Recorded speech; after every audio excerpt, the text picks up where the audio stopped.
Elle m'a humilié à la fête, mais ne s'attendait pas à ce que notre mariage se termine le soir même. Au moment où elle est montée sur la table en titubant, j'ai su que quelque chose de terrible allait se produire.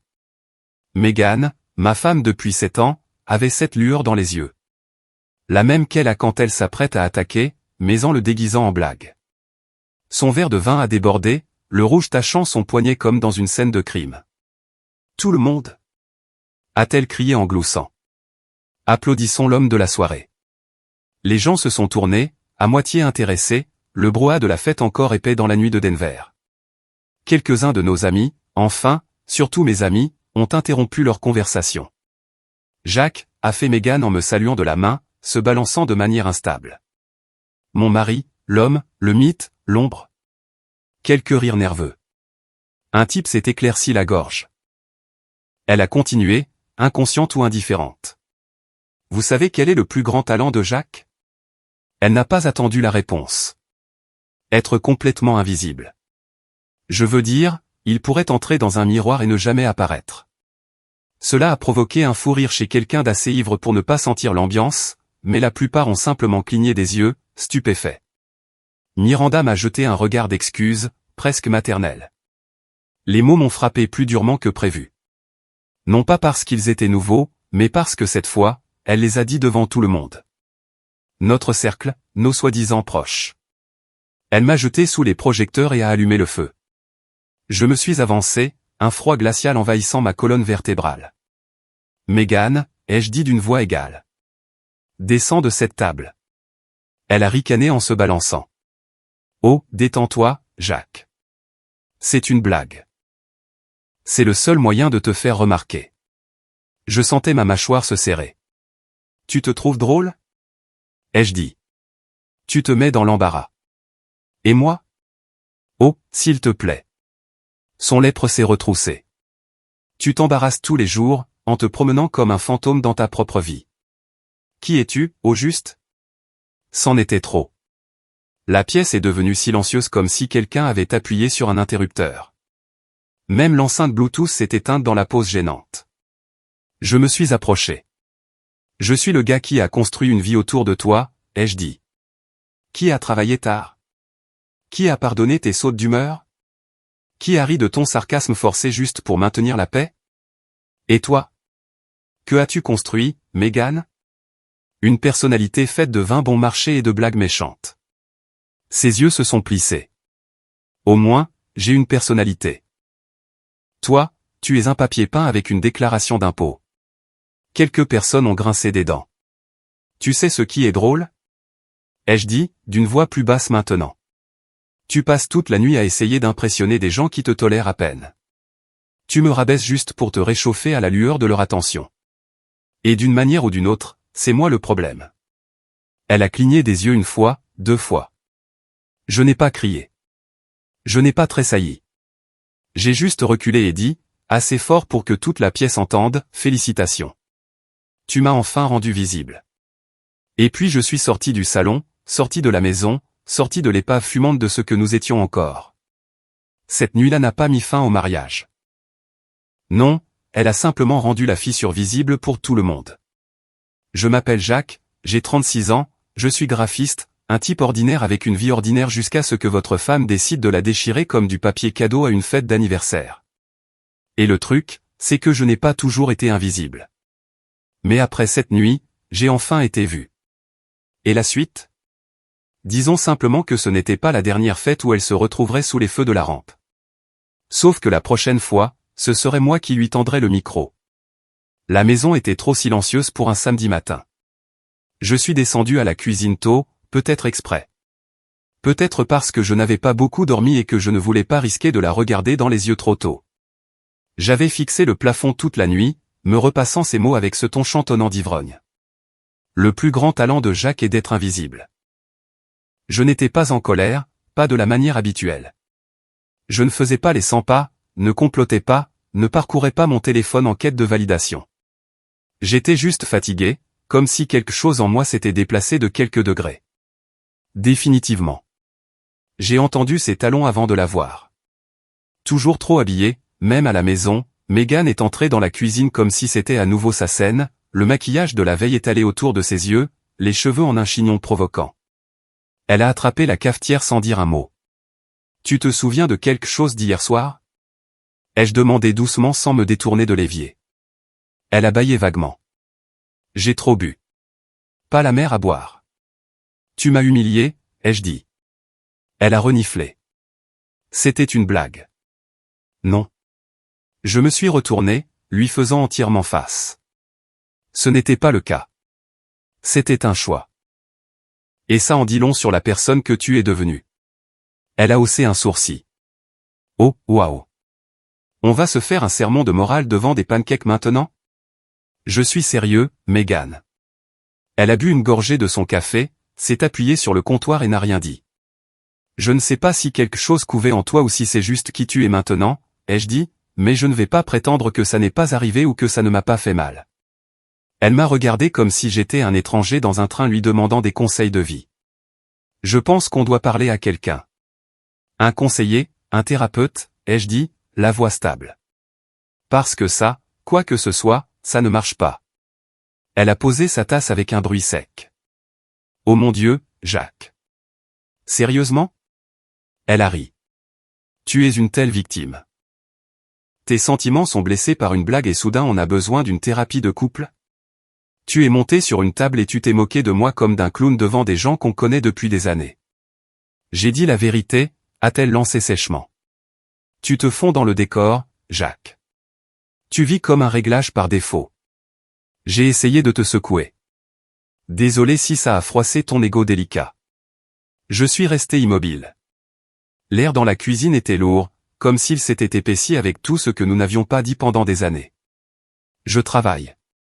Je rentre à la maison. Je m'occupe des choses. Je ne t'ai jamais fait sentir petite en public. Pas une seule fois. Parce que tu ne sais pas être autre chose que fade, a-t-elle sifflé.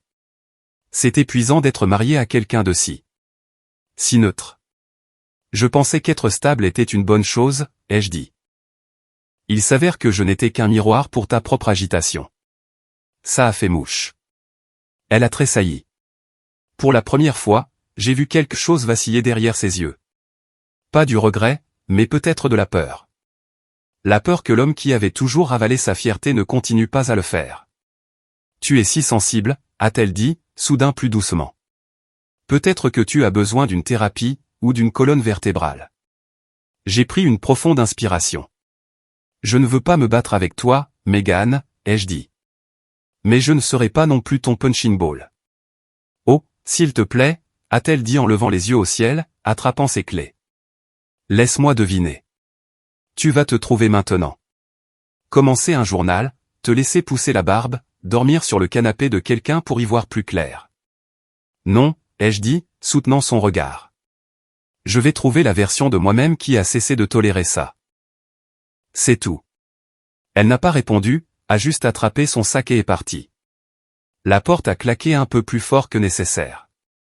Je suis resté seul dans cette cuisine à côté de la cafetière à moitié pleine et de 2 tasses vides. Le frigo bourdonnait comme s'il essayait de combler le silence qu'elle avait laissé derrière elle. Et j'ai réalisé quelque chose. Elle n'était pas confuse sur ce qu'elle avait fait. Elle n'avait pas fait un faux pas. Elle l'avait calculé, l'avait livré avec un sourire narquois. Elle avait besoin de se sentir au-dessus de moi, avait besoin de l'attention de la salle plus qu'elle n'avait jamais eu besoin de mon respect. Mais le truc avec les gens qui se nourrissent de contrôle, c'est qu'ils paniquent quand on le leur enlève, et je venais de reprendre la première pièce. Le silence est devenu permanent. Elle n'est pas rentrée cette nuit-là, ni la suivante. La 3e nuit, elle est entrée juste après minuit, sentant le parfum de hall d'hôtel et l'eau de Cologne de quelqu'un d'autre. Je n'ai pas demandé où elle avait été. Elle ne l'a pas proposé. C'est comme ça que ça a commencé. Les premiers jours, je me suis dit que c'était temporaire. Que nous avions tous les deux besoin de temps pour nous calmer. Peut-être qu'elle réfléchirait. S'excuserait. Peut-être qu'il y avait encore un pont à construire. Mais les ponts ne peuvent pas relier 2 personnes qui marchent dans des directions opposées. Elle a commencé à rester tard au travail. Des réunions, disait-elle, ou un dîner de clients, ou rien du tout. J'entendais la porte du garage à 23 heures, puis ses talons sur le parquet. Elle ne disait pas bonjour, ne me jetait même pas un regard si j'étais encore debout. Une nuit, je suis resté assis dans le salon, les lumières éteintes, la télé bourdonnant juste assez fort pour masquer le silence. Elle est entrée, m'a vu, s'est figée, mais pas de surprise, juste d'agacement. Tu restes éveillé comme un père de sitcom, a-t-elle marmonné. Non, ai-je répondu. Juste que je ne pouvais pas dormir dans la maison d'une étrangère. Elle a levé les yeux au ciel et est passée devant moi sans un mot. C'est incroyable à quelle vitesse une maison devient un musée de choses qui n'ont plus d'importance. Le canapé avait encore cette tache de café dont nous avions ri une fois. Le frigo avait encore l'aimant de notre voyage à Santa Fe, tenant maintenant une liste de courses que personne ne prévoyait de faire. Son manteau était toujours suspendu au crochet que j'avais installé pour elle. J'ai commencé à détester ce crochet. Chaque pièce résonnait différemment. Comme si les murs s'étaient retirés, incertain de savoir à qui d'entre nous ils appartenaient. J'ai essayé. Mon Dieu, j'ai essayé. J'ai préparé le dîner une fois. Son plat préféré. Saumon au citron et à l'ail, asperges rôties et riz sauvage avec les champignons qu'elle aimait. Elle est entrée, a vu la table et a ri. Harry. Qu'est-ce que c'est que ça? A-t-elle dit en laissant tomber son sac. Une offrande de paix. Un geste, ai-je dit. On n'est pas obligé d'imploser. Elle s'est assise, mais n'a pas touché à la nourriture. A juste fait défiler son téléphone. Tu crois encore au geste, a-t-elle dit froidement. C'est mignon. Tu sais, ai-je dit en la fixant. Je ne sais pas ce qui t'est arrivé. Vraiment pas. Elle a levé les yeux. Enfin. Rien ne m'est arrivé, Jacques. J'ai juste arrêté de prétendre que tu étais suffisant. Voilà. Pas de cris, pas d'assiette cassée, juste la vérité silencieuse de quelqu'un qui a cessé de vous voir comme une personne et a commencé à vous voir comme un bruit de fond. Elle s'est levée, a laissé l'assiette pleine sur la table comme si c'était un tableau dans une galerie, quelque chose à regarder, pas à toucher. Elle est montée. J'ai entendu la douche couler 10 minutes plus tard. Je suis resté assis là et j'ai regardé la bougie fondre. C'est là que j'ai su que ce n'était pas une mauvaise passe. Ce n'était pas le front froid habituel que les couples mariés traversent. C'était de l'érosion. De petits morceaux de nous qui tombaient, un soir froid à la fois. Ces absences n'étaient plus seulement physiques. Elles étaient émotionnelles, psychologiques, spirituelles. Elle ne m'évitait pas seulement. Elle était en train de me désapprendre, de me réécrire comme un inconvénient dans son emploi du temps. J'ai essayé une dernière fois. Samedi après-midi, la lumière du soleil entrant à flot par les stores. Je me tenais dans le couloir alors qu'elle descendait les escaliers. Mégane, ai-je dit. Veux-tu même de ce mariage? Elle s'est arrêtée sur la dernière marche, ses yeux scrutant les miens comme si elle décidait si je méritais la vérité. Je veux quelque chose qui me fasse sentir vivante, a-t-elle dit. Toi, tu ne le fais pas. Et puis elle est sortie. J'ai regardé la porte longtemps après qu'elle se soit fermée. Son parfum persistait comme une mauvaise idée. C'est là que j'ai réalisé que je n'avais plus peur de la perdre. J'avais peur de ce que j'avais déjà perdu en essayant de la garder. La salle de sport sentait la sueur et le caoutchouc. Réconfortant d'une manière étrange. C'était l'un des rares endroits où rien ne prétendait être autre chose que ce qu'il était. Le fer était du fer. La douleur se méritait. L'effort signifiait quelque chose. Je n'avais pas manqué un seul jour de la semaine. Non pas parce que je cherchais soudainement la gloire des abdominaux, mais parce que c'était le seul endroit où je pouvais grogner, jurer à voix basse et me vider dans quelque chose qui ne portait pas le nom de Mégane. J'étais au milieu d'une série au développé couché quand j'ai vu Marcus entrer. Il m'a repéré et a souri, faisant ce classique hochement de tête, ça va, que les hommes utilisent quand les émotions sont trop dangereuses pour être dites à voix haute.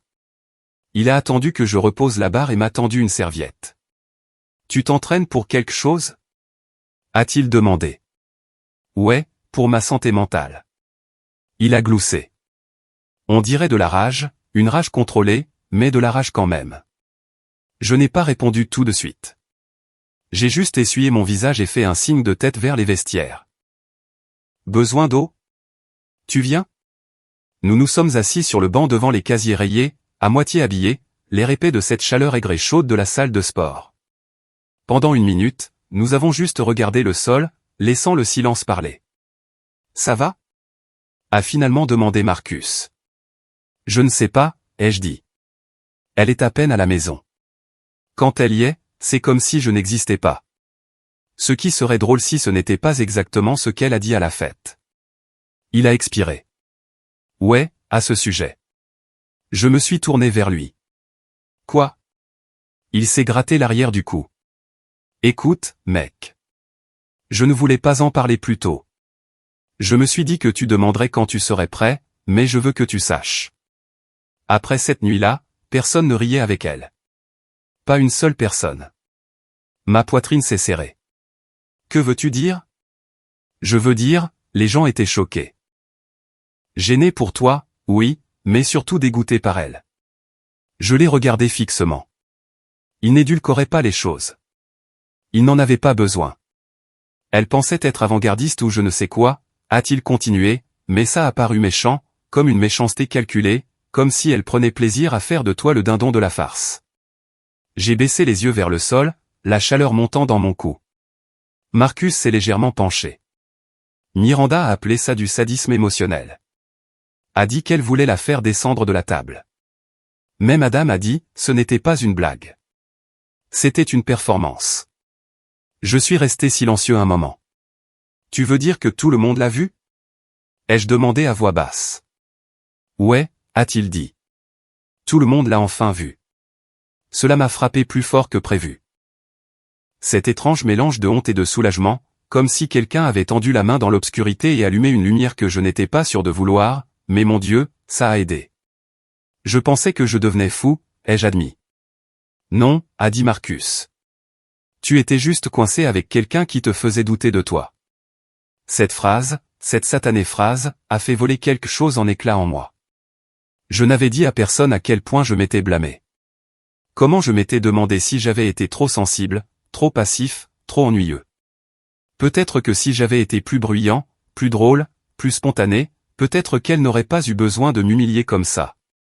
Mais maintenant je le voyais pour ce que c'était. Megan ne se moquait pas de moi parce que j'étais ennuyeux. Elle se moquait de moi parce qu'elle le pouvait, parce que les gens la laissaient faire, et parce qu'elle pensait que je le ferais aussi. Mais c'est le truc avec les gens comme Megan. Une fois que le masque tombe, ils ne réalisent pas à quelle vitesse les autres reculent. Merci, ai-je dit en attrapant mon sac. Marcus a haussé un sourcil. Tu vas quelque part? Ouais, ai-je dit en me levant. À la maison. Je pensais que tu avais dit qu'elle n'y était pas. Je compte dessus. J'ai quitté la salle de sport ce jour-là, non pas avec un plan, mais avec quelque chose de mieux, un changement. Le genre qui ne rugit pas. Il fait un déclic. Pour la première fois depuis des semaines, je ne me préparais pas à l'impact. Je me préparais au changement. Le serrurier a terminé en moins d'1 heure. Je n'ai pas posé de questions. Il n'en a pas posé non plus. Il a juste remplacé la serrure, testé les clés et me les a remises avec un hochement de tête. Un changement net, a-t-il dit. Aucune trace. Je lui ai donné un pourboire supplémentaire, non pas pour le travail, mais parce que j'avais l'impression de payer pour la paix. Pour la première fois depuis des semaines, la maison me semblait mienne. Pas partagée, pas empruntée, mienne. J'ai laissé sa clé sur le comptoir de la cuisine. C'était toute l'explication qu'elle allait obtenir. Cette nuit-là, j'ai préparé un dîner pour une personne, un steak, parfaitement assaisonné, quelque chose de primal. Manger seul, les fenêtres ouvertes, la musique basse. Le silence n'était plus froid. Il était délibéré, purificateur. Elle est revenue juste après minuit. Sa voix a traversé le silence comme une pierre contre une vitre. Jacques. Jacques, bon sang, c'est quoi ce bordel? Elle martelait la porte, fort, de manière erratique. Ses talons claquaient contre le porche comme si elle essayait de briser le bois sous ses pieds. Je me tenais dans le couloir. Je n'ai pas ouvert la porte. Je ne me suis pas précipité. Jacques, pourquoi ma clé ne marche pas? J'ai allumé la lumière du porche. Son visage furieux est apparu à la fenêtre. Le mascara coulait, les cheveux en désordre à cause du vent. Elle avait l'air de quelqu'un habitué à ce qu'on lui ouvre toujours la porte. Je me suis approché et j'ai calmement ouvert la porte, juste un peu, en gardant le loquet de sécurité. Ses yeux se sont agrandis. Qu'est-ce que... Tu es sérieux? Tu m'as enfermé dehors. Tu n'étais pas vraiment là pour être enfermé dedans, ai-je dit d'une voix égale. Elle a ricané. C'est une blague. Ouvre cette fichue porte. Je pense que tu as fait assez de blagues ces derniers temps. Sa mâchoire s'est crispée. Tu es ridicule, a-t-elle lancé. C'est aussi ma maison. Non, ai-je dit. C'était notre maison. Puis tu l'as transformée en loge entre deux sorties. Oh, s'il te plaît, a-t-elle dit en levant les yeux au ciel. J'ai dîné dehors 4 soirs de suite. Ne commence pas avec ça, a-t-elle sifflé. Je n'ai pas à te rendre de compte. Alors ne le fais pas, ai-je dit. Rends des comptes à la personne avec qui tu étais ce soir. Voici, ils te laisseront dormir chez eux. Cela l'a arrêté. J'ai regardé sa bouche s'ouvrir, puis se fermer. Sa confiance a vacillé, juste pour une seconde. Elle n'était pas habituée à cette version de moi. Celle qui ne suppliait pas et ne battait pas en retraite. Celle qui la voyait pour ce qu'elle était devenue. Tu fais vraiment ça, a-t-elle murmuré, la voix plus basse maintenant. Tu m'enfermes dehors comme si je n'étais rien. Non, ai-je dit. Je verrouille la paix à l'intérieur. Elle a baissé les yeux sur ses mains, tenant toujours la clé inutile comme si elle pouvait changer d'avis. Où suis-je censé aller? J'ai penché la tête. C'est quelque chose que tu aurais dû te demander il y a 4 nuits. Elle n'a pas répondu. M'a juste regardé avec ses yeux de nuages d'orage. À parts égales de rage et de confusion. Bonne nuit, Megan, ai-je dit. Puis j'ai fermé la porte, et cette fois, elle est restée fermée. Elle n'a pas appelé, n'a pas envoyé de texto. Pas une seule fois. Mais elle a trouvé d'autres moyens de parler. Je me suis réveillé le lendemain matin avec un message de Miranda. Et, tu as vu le post de Megan? Mon estomac ne s'est pas noué. Cette partie de moi était maintenant engourdie. J'ai ouvert Instagram par obligation, pas par curiosité. Et voilà, un selfie mélancolique en noir et blanc de Megan dans l'appartement de quelqu'un d'autre. Clairement pas le nôtre. Les yeux vitreux, la bouche sans sourire. Légende, quand la personne en qui vous aviez confiance s'avère être celle qui vous blesse le plus. Le silence, c'est la survie. 3 émojis qui pleurent. Des mains en prière. Les commentaires étaient pires. Reste forte, ma belle. Cœur brisé. Tu ne mérites pas la toxicité. Certains hommes ne supportent tout simplement pas une femme forte. Elle ne m'avait pas identifié. Pas besoin. La piste numérique était évidente. Une autre story a suivi quelques heures plus tard. Une photo d'un verre de vin avec les mots « L'abus émotionnel est toujours de l'abus ». J'ai regardé mon écran, pas en colère, juste stupéfait. Le changement était calculé. Une nouvelle performance, mais celle-ci visait la foule. Elle ne pouvait pas contrôler le face-à-face. Ici, elle pouvait cultiver la sympathie. Recadrer le contexte. Je n'ai pas répondu. Ni publiquement, ni en privé. Laissez-la tisser son récit. Les gens qui comptaient connaissaient la vérité. Et les gens qui ne comptaient pas, je n'en avais pas besoin. Au lieu de cela, j'ai travaillé. Je me suis plongé dans mon entreprise comme si c'était la seule chose honnête qui restait. J'ai refait mon site web, pris de nouveaux clients pour leur image de marque, et même redéfini l'image de mon propre studio, remplaçant l'ancien logo que Megan détestait autrefois mais tolérait par un que j'ai conçu en 1 heure et qui me ressemblait. Chaque ligne épurée, chaque palette de couleurs, c'était comme retirer des épines de ma propre peau. La matinée commençait différemment maintenant. Pas de comptoir de maquillage encombré d'outils chauffants et de promesses vides. Juste moi, du café noir et le son d'une maison qui se souvenait comment respirer. Les gens ont commencé à prendre contact. Marcus est passé avec des plats à emporter. Miranda m'a invité à la fête d'anniversaire de ses enfants. Si tu te sens d'attaque pour être à nouveau entouré d'humains décents. Même Adam m'a envoyé un texto, ça va, mec? On est avec toi. C'était un soutien discret, du genre qui ne crie pas votre douleur sur les toits, mais vous rappelle que vous n'êtes pas seul dans le silence. Megan a continué à poster. Un message disait, toutes les blessures ne saignent pas. Certaines vivent dans des ombres de manipulation psychologique. Un autre, les gens voient ce que je leur laisse voir. Ils ne demandent jamais ce qui s'est passé avant que je parte. Mais voilà le truc. Vous pouvez lancer 100 flèches vagues, mais quand la cible ne bronche pas, les gens arrêtent de regarder. Ces j'aime ont ralenti. Les commentaires ont diminué. Le défilé de sympathie a perdu de la vitesse sans carburant. Peut-être qu'ils ont commencé à se demander pourquoi je n'ai jamais riposté. Peut-être que le silence parle plus fort quand il est choisi, et non forcé. Un soir, en vérifiant mes emails, j'ai remarqué qu'elle m'avait retiré de sa biographie de profil. Plus de « fan de @Jacques ». Juste une citation d'un influenceur et un emoji scintillant. J'ai souri. Non pas parce que ça faisait mal, parce que ça ne faisait pas mal. Quelle que soit la guerre qu'elle pensait mener, je n'y étais plus. Elle se battait contre des ombres. Et moi, je n'étais pas invisible. J'étais parti. Il pleuvait. Pas fort. Juste cette fine bruine qui transforme les trottoirs en décor de cinéma et rend chaque respiration un peu plus lourde. J'étais assis dans un café tranquille sur South Pearl, attendant Tyler. Il m'avait envoyé un texto ce matin-là. On peut se voir? Juste nous deux. Il y a quelque chose que je dois te dire. Tyler n'était pas du genre dramatique. C'était le genre de gars qui portait des chaussures de course pour un brunch et demandait si les chiens étaient autorisés avant d'entrer. Alors, quand il a dit « juste nous deux », je savais que c'était important. Il s'est glissé dans la banquette en face de moi, a secoué l'eau de sa veste et n'a même pas touché son café. Pendant une minute, aucun de nous n'a parlé. « Tu as l'air en meilleure forme », a-t-il finalement dit. « Plus sain. »« Je dors maintenant », ai-je répondu avec un demi-sourire. Il a hoché la tête, agité.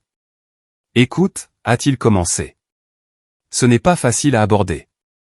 Et je n'essaie pas de remuer quoi que ce soit, mais je pense que tu mérites de savoir. » Cette pression familière est revenue dans ma poitrine, comme si mon corps savait déjà ce qu'il allait dire. « J'étais chez Rob hier soir », a-t-il continué. « Juste quelques personnes, rien de grand. Megan est passée. » J'ai cligné des yeux. Elle était là. « Ouais », a-t-il dit. Et elle n'était pas seule. Je n'ai pas parlé. Il a hésité, puis l'a dit. Les gens pensent qu'elle voit quelqu'un d'autre. Les mots ne m'ont pas frappé comme une gifle. Ils m'ont frappé comme une prise de conscience. Comme entendre à voix haute ce que vos tripes vous murmurent depuis des semaines, mais que votre cœur refusait de déchiffrer. J'ai fixé mon café. À quel point en sont-ils sûrs? Ai-je demandé doucement. Tyler a expiré. On en parle. Des chuchotements. Elle est venue avec lui. Ils sont partis ensemble. Il n'est pas nouveau. Adam a dit qu'il les avait vus ensemble avant. À l'époque où les choses ont commencé à se dégrader. J'ai levé les yeux. A-t-il dit qui? Il n'avait pas de nom. A juste dit qu'il lui semblait familier. Pourrait être quelqu'un de son bureau. Bien sûr. Bien sûr que c'était ça. Le timing. Les nuits tardives. La façon dont elle riait plus fort à son téléphone qu'à tout ce que j'avais dit en des mois. Le parfum qu'elle ne portait pas pour moi. L'écran de verrouillage, le détachement. J'avais relié les points en silence mais j'avais refusé de tirer la conclusion jusqu'à présent. Tyler s'est agité sur son siège. Jacques, je suis désolé, mec. Je ne l'aurais pas mentionné si je ne pensais pas que c'était important. C'est important, ai-je dit, la voix égale. C'est important. Je n'ai pas crié, n'ai pas pleuré, n'ai pas demandé de détails. Je suis juste resté assis là, tenant la vérité comme une pierre dans ma main. Lourde, solide, indéniable. Elle avait quelqu'un. Et elle l'avait à ce moment-là, quand elle prétendait encore que j'étais le problème. Quand elle s'est tenue sur une table et m'a réduit à une blague. Peut-être qu'elle était déjà impliquée avec lui. Peut-être que c'était lui qui l'avait raccompagnée ce soir-là. Celui avec qui elle passait ses nuits. Celui qui a rendu si facile de se moquer de l'homme qu'elle disait autrefois aimer.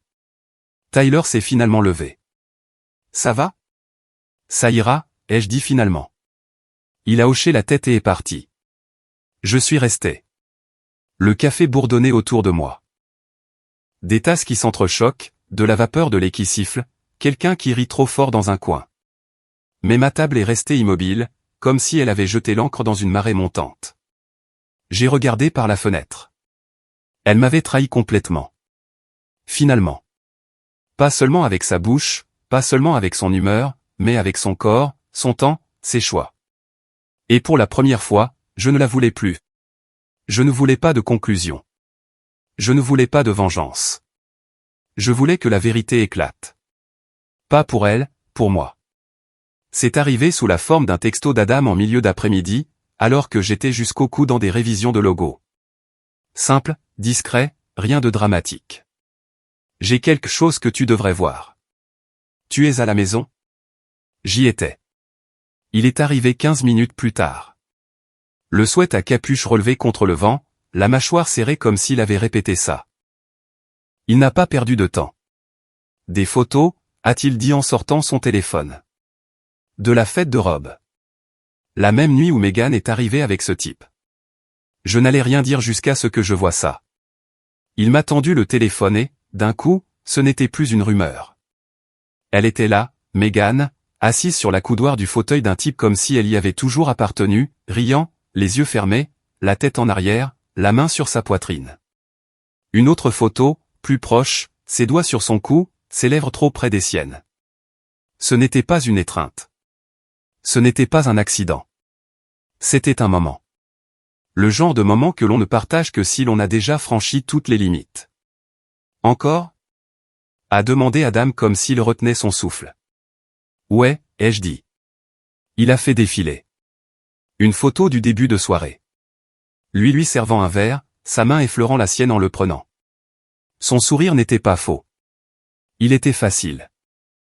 Le genre de sourire qu'elle ne m'avait pas offert depuis plus d'1 an. Elle n'a même pas essayé de le cacher, a dit Adam. Je crois qu'elle voulait que les gens le voient. Cette partie m'a frappé le plus durement, car au fond, j'avais espéré, malgré tout, que je n'étais qu'un dommage collatéral dans son chaos. Mais maintenant, je savais que c'était faux. Elle n'avait pas seulement triché, elle l'avait mis en scène, et j'étais le public qu'elle voulait briser. Adam s'est assis en silence pendant que je transférais les photos sur mon ordinateur portable via AirDrop. Je n'ai pas parlé, ne me suis pas précipité. J'ai ouvert le tiroir de mon bureau, sorti la vieille imprimante que je n'avais pas utilisée depuis des mois, et j'ai cliqué sur imprimer. Une photo, puis une autre, puis une autre. Chaque page sortant comme une gifle. Chaque image plus forte que son silence. Elle n'a aucune idée que j'ai pris ces photos, a dit Adam doucement. Mais les gens parlent, mec. Et d'autres personnes ont vu. Je me suis tourné vers lui. Tu la soutiens? Il a eu l'air offensé. Pas du tout. Megan a toujours eu la langue bien pendue, mais ça. C'était bas. Les gens en ont marre de prétendre qu'elle est juste passionnée. Elle est égoïste, cruelle. J'ai hoché la tête, pliant les impressions une par une. Elle ne tremblait pas dans ma main. J'étais calme, détaché. Non pas parce que je ne le sentais pas, mais parce qu'il n'y avait plus rien à débattre. L'histoire était écrite. Il ne lui manquait plus qu'une fin en bonne et due forme. Adam s'est levé. Tu sais ce que tu vas faire? Ouais, ai-je dit. Je sais. Il a hésité. Si tu as besoin de renfort, si ça devient compliqué, je suis là pour toi. J'ai croisé son regard. Ça ne deviendra pas compliqué. Ça deviendra clair. Il est parti après ça. Pas d'adieu. Juste une main sur mon épaule et le poids de la vérité laissée derrière dans des photographies. Je les ai étalées sur mon bureau. 6 au total. Assez pour mettre fin à la manipulation. Assez pour mettre fin au doute. Je les ai regardées une par une. Et puis je les ai classées soigneusement dans un dossier marqué épreuve. Pas de point d'exclamation, pas de colère, juste des faits. Et parfois, c'est plus fort que la fureur. Déposer la demande n'a pas été dramatique. Pas de main tremblante, pas d'éclat au tribunal, juste moi, une chaise rigide au bureau de l'avocat, et un homme nommé Preston qui portait des lunettes trop grandes pour son visage mais qui écoutait comme si chaque mot comptait. Il a lu les documents attentivement. Vous avez les photos? A-t-il demandé. J'ai fait glisser le dossier sur la table. Il les a parcourus, hochant lentement la tête. Vous n'avez pas besoin de prouver l'infidélité au Colorado, mais ça aidera pour le positionnement, la pension alimentaire, le récit public, ce genre de choses. Je ne suis pas ici pour me venger, ai-je dit. Je veux juste que ce soit consigné. Il m'a regardé un instant. Vous gérez ça remarquablement bien. J'ai déjà vécu les dégâts, ai-je dit. Cette partie, c'est le nettoyage. Il a de nouveau hoché la tête. Nous déposerons la demande cette semaine. Elle sera officiellement notifiée. Les mots semblaient froids, cliniques. Elle sera notifiée. Comme si c'était un restaurant. Mais il n'y avait plus d'amertume en moi. C'était de la précision. De retour à la maison, j'ai vidé un de ses tiroirs. Non par colère, juste pour être prêt. Son courrier allait maintenant dans une boîte à chaussures. Son nom sur les factures communes, j'avais commencé à le retirer discrètement, minutieusement. Je n'annonçais pas mes décisions car les annonces sont pour les gens qui espèrent être arrêtés. Ce n'était pas mon cas. J'ai cependant commencé à planifier quelque chose. Marcus organisait une soirée d'automne, son rassemblement annuel habituel. Feu de camp, musique, nourriture, visages familiers, la plupart des mêmes personnes qui étaient à cette fête, celle où tout a commencé. Je lui ai dit que je viendrais cette année, et j'ai demandé nonchalamment, est-ce que Megan est sur la liste des invités? Il a hésité. Elle a demandé si elle pouvait passer. Dis-lui oui, ai-je dit.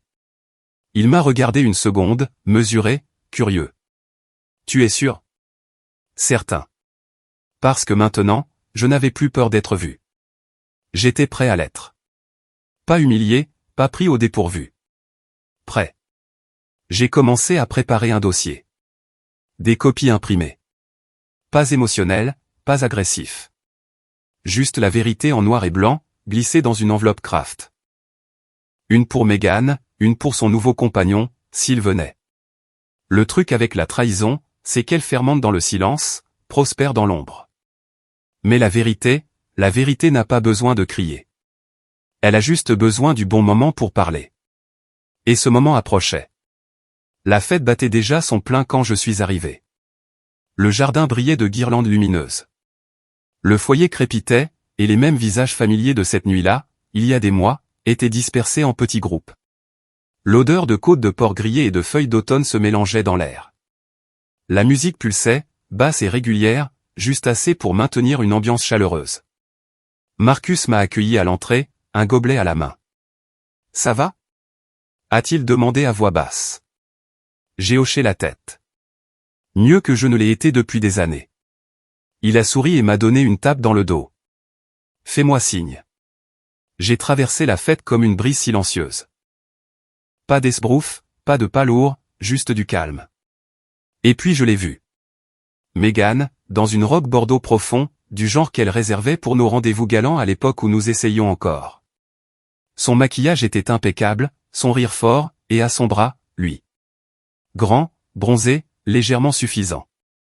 L'homme des photos. Elle ne l'a présenté à personne, et juste resté près de lui, les doigts effleurant nonchalamment sa manche. Comme si la proximité elle-même était une explication suffisante. Elle ne m'avait pas encore vu. J'ai attendu. Je l'ai laissé savourer, l'ai laissé penser qu'elle avait gagné. Puis je me suis avancé, l'enveloppe à la main, et j'ai dit « Salut, Megan ». Elle s'est retournée, surprise au début. Puis elle a souri, trop vivement. « Jacques » a-t-elle ronronné.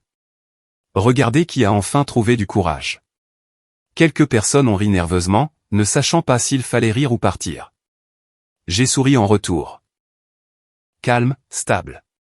Exact, ai-je dit. Voilà ce qu'il t'a apporté.